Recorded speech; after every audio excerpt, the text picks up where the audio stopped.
So, Jack, you have a new book coming out this week. Would you like to tell us what the name of the book is? It's Simple Listening. What? Simple. Yes. Yeah. You're probably going to get that a lot. You're just going to get that a lot. Yeah, I just interrupted myself. I know. That's how bad that was. It's Friday. I got him. It's Friday. So we thought we would take a couple minutes here to chat with Jack about simple listening, some of his learning, and it sounds like you might have some questions for us as well, so we'll see where that goes. Sounds like it, yeah. Sounds like it. So I want to cover the why, and I want you guys to do that, so I want to tee that up and then talk about the why of listening. What's the business case? Why is it important in the workplace for us to listen to each other, for us to listen to our clients and customers, our markets, and so on? Why it's important for leaders to listen. And then get into the how. So I studied the how for a year, and I got, I just have a simple kind of model formula, if you will, to think about listening in a new way. Just as a parenthesis to start with, I've talked to some top educators who have said there's nowhere in the world where kids are taught listening. It's expected, and I'm talking specifically about social listening, people listening to each other, not you listening to your teacher to learn long division or math or history, geography, or whatever. But it's the social side. And in the workplace, we assume that people know how to listen. And it needs to be a competency that needs its own attention. I think we're in a crisis now. I think it's global. I think that people do not feel understood. 80% of people, when interviewed or surveyed, say that they're good listeners. And 80% of people say they don't feel understood. So why don't we hear a little bit about how you're defining listening? So, because I think when people hear listening, we all obviously have the capacity, unless most of us have the capacity to hear and to listen and to take in talking and information. And so how are you defining kind of listening in your book? In the how section that I'm going to get to next, I'm going to talk about the 4 kinds of listening, the 4 levels. There's 4 levels of yes. listening. So and then you could take them as 4 kinds. But let's just start, use your own definition. And I think that's whatever you have. Why is listening important in the workplace? When and why? Relationships.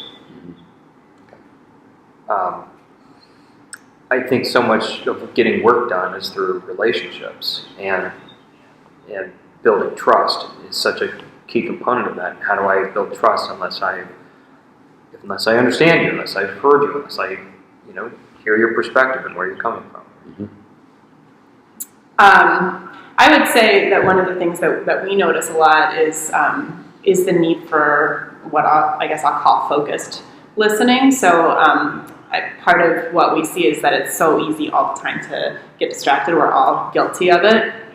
Right? You've got your laptop and your phone and your iPad and maybe a podcast on or Spotify's on also. And so there's all this sort of like input coming into our space. And when we really need to understand or learn something, it requires a degree of focus and concentration. I would say listening's obviously the vehicle to get us there, but that sort of being able to take in a meaningful way what we're hearing is there's something to be said for that at the moment. Well, I think that's really critical because one of the things that we notice in the listening realm is if you say 3 things to Evan and I, you might know 10 things. And if we're distracted, we interrupt you, or we're busy, and we're not really getting the whole picture, and then not having the whole picture is hugely, we're going to make a wrong decision, we're going to react to you wrongly, we're going to give you wrong advice. So there's a whole cascade of problems that occur if we're really not getting what you know. And normally what you're telling us is the tip of the iceberg, right? And we practice curiosity so much. A client could say, my sales team is struggling, and struggling, well, let's talk to you about struggling. It's like, well, what's underneath that? And they could go for 45 minutes sometimes, as we know, without a break, describing what that is. Yeah. So I think those are great. relationship building, getting the whole picture, getting more understanding. So the four levels of listening, or the four kinds of listening. So they're all S's because I like alliteration. So we have selfie, solution, surface, and simple listening. So simple listening is the fourth of the four. So selfie listening is listening to talk. So while you're talking, I'm thinking, and in all those first three before simple listening, I'm thinking, you're talking, but I'm hearing you, that's happening. But I'm basically thinking about how does that apply to me. So you say, I got some new apps last week, and I'm like, oh my God. So I'm start thinking about all the apps I got. I'm hearing you, but I'm giving you about 20% of the bandwidth, because I got business going on in here. I got to think about, Right. I got to take what you're going to say. I got to go back, because it's going to be about me. Yeah, right? Well, dude, let me tell you about my apps. Oh my God, the ones I got last week are just blah, blah, blah, blah. And I could go on forever. And then you do selfie listening back. You say, oh, right, I'm getting all these. So, and then that can be fun. So I'm not putting these other three, and this is important, as wrong or as inferior. Okay, they're terrific. They're how we do business on a day-to-day basis. So selfie listening, right? You get a group of 8 people at dinner on Saturday night, right? You're having dinner with another couple. Lots of back and forth. Oh my God, I'll tell you about my Hawaii trip, or that kind of thing. And it's cool, right? So that's selfie listening. Solutional listening is listening to convince somebody. So it's to solve a problem. Mm-hmm. So I said, you know what you need to really do, right? So I'm listening for problems while you're talking about your apps, and I say, there's this terrific, it's the Jen Margolis time management system. It's so wonderful. I mean, you really do. You really need to get into it. And then I'm listening for weaknesses, right? Flaws, because I've got to get you. You're like, well, my wife doesn't. She uses this. Listen, man, I'm telling you, I tried her way. The other way, it's like not really good. So that's listening. And again, listening for solutions. It's a big part of life, right? You have your kids, your families, right? Your spouse is struggling or whatever, us with our clients and so on. Then surface listening is just basically listening for assessment. You're listening to assess whether you're going to agree or disagree with something, right? So Jen says, oh, well, we went to Maui for vacation, and we're like, oh, wow, that's fantastic. Well, we were sick the whole time, the whole family, whatever the story is. Yeah. But in surface listening, you're agreeing or disagreeing with generalizations. We don't know what Maui-ness was for her. We don't know what went on or how it was and how rich it was. And there was like all these bits and pieces. And we're just saying, oh, that's amazing. And it almost it could shut down the conversation because you're thinking that we understand. And all we're doing is agreeing with the generalization. So understanding is the alignment of images. Okay, so that's really the cleanest definition that I was able to come up with after studying this. And the alignment of images is that you and I have the same images because of the conversation. And basically because of our curiosity, and you're giving us details that you have in your mind. We could taste we could smell the smell of the beach, and we could hear your kids squealing in the surf, and we know what you went to this cover band thing at night after dinner, and you and I are totally into that. We're like, wow, and we just have this really rich picture, and you feel understood, and we really feel like, and the connection is being made. Okay, so that's simple listening. It's when you're listening with curiosity.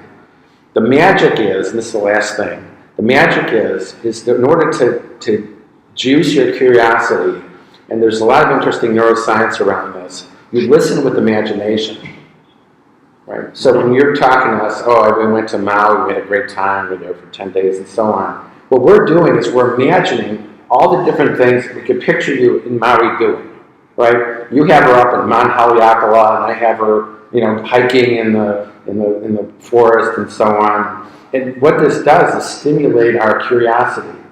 It's like, did you see anything? Did you go through nature at all? It's like, oh my God, we took the kids here. It was spectacular. So instead of asking questions like interviewing like a journalist or just getting opinions and facts, we're really able to get to a deeper level of your experience because we're using our imagination to do this. And so imagination, when we go into imagination and listening, it stimulates the empathy centers in our brain, and it's the empathy centers that really gets us into understanding. So that sounds great. Yeah, super. that's a story. Yeah. By the way, we work with this guy. I have not yet read the book. Every day. No, I haven't. So we have not yet read the We book. have to get our copies. Cannot yet endorse. You'll get copies. But it sounds fascinating. So we're Thrive at Work. That's the name of our company. So I have a hypothesis that this is a much needed skill in the workplace. Because of the things we talked about, relationships, trust, making sense of all the noise that we have going on at any given time, but also just the climate. I mean, we're in a divided country, and those things are almost shelved. I mean, it's like we have to walk on. Relationships have been damaged inside organizations because they may know this person votes this way or votes that way, and I can't talk to that person anymore or something. So there's those kinds of tensions are creeping into the organization. So as you did your research and your writing, or even your thinking about how, because you always build workshops and applications for this stuff, what you research. Where do you see this playing a role in helping any of those kinds of things within teams or leaders or organizations? So I had a conversation recently with someone who's really afraid, and they live up in this region, so they're pretty far away from the Mexican border, and they were talking about how important the wall is, and they were talking about how, and I asked them, and so I'm picturing them afraid, and I'm picturing them like being in imminent danger. And I said, do you feel like you're in imminent danger? Are you doing anything different in your house right now because of this potential happening? And they said, no, not really. I said, well, but you're still afraid. What happens after, right? After there's no more danger, what's going to happen in your life? How's it going to be different? And they said, I don't think it's going to be different in any way. And that was it was like an aha for them. And it opened up this whole conversation about how, they don't take enough time to relax, and they're working 90 hours a week, and they really got into their life, and we found a bond. We had this amazing connection around just the basic overwhelm that they're feeling. Yeah. That entered into this crazy place that I've been trying, like everybody else, trying to ignore or avoid political landmine conversation. Sure. And I think there's a huge case for I think all of us are quicker and quicker to jump to conclusions and judgments. But it sounds like there's a strong connection between what you're saying and truly the call for empathy in every part of our lives, work, home, family, community, and that asking those empathetic questions can really play a big part in our experience. Yeah, I could say, I grew up here in Cleveland, which is true, and this isn't true. Let's say I've never been exposed to Muslims or Jews, and I meet people from these different religions, and I'm Catholic. And there were only two religions when I grew up: it was Catholic and non-Catholic, right? So you don't know what to do with the non-Catholics because they're just these crazy different people. But we get into when I get into talking to people from different religions, let's say. And I imagine them at home with their religion. I'm just creating these images. I have images of their kids, and I say, well, how does your religion, doing your religion, how does that come out as a parent? And then we get into this whole connection around how you parent. And you say, you know what, my religion, as a whatever, fill in the blank, it gives me more of a sense of blank. And I'm like, holy Moses, right? That's so beautiful. And now I'm thinking, wow, non-Catholics are beautiful, right? And that's the problem we're all having, is we're running up not only against differences, we're running up against how could what's not familiar with us be cool, beautiful, right, wonderful, valuable, or whatever. Right. Yeah. So I think there's a need for that. I think I'm hearing the word belonging every time you're talking here. You're saying belonging not only in my place of work, but belonging in my communities where we've kind of put these fences up. But everyone I talk to, I think people want to be able to look over the fence. That's right. Right? They may still hold on to their beliefs strongly, but they don't like this, I gotta demonize this other person. Do I really feel like my uncle, who has a completely different view of mine, is trying to ruin my life? Or, right? I wish there was a way to bridge that so that we don't have to change somebody to see the way I do, but we don't have to completely destroy the relationship that we have. But this seems like it would be a really useful tool to have. But becoming that aware of it and practicing it, that's the next step. Well, and I think that, and this is the last thing, and this for me is that when you feel heard and you feel understood, you trust me. You brought up the trust earlier. And when you trust me, you're open to my perspective. Without that, you have absolutely no openness to my perspective, and vice versa. So if we want people to be able to open their minds, we have to take the initiative. We have to start that by creating that culture of understanding. So where can we find Simple Listening? Exactly. Where can we buy a copy? Well, probably the easiest way to do it is just to go on Amazon. If you have Amazon Prime, of course, Right. you get special two-day privilege. delivery. So Amazon, and then also soon on our website. Right. So you can go thriveatworkteam.com, and you can check out our publications. And you can also see some of the other books, publications that Jack has written as well. Yep. And good luck. Thank Thank you you. for contributing Thank you. this to our world. Thank you. All right. All right.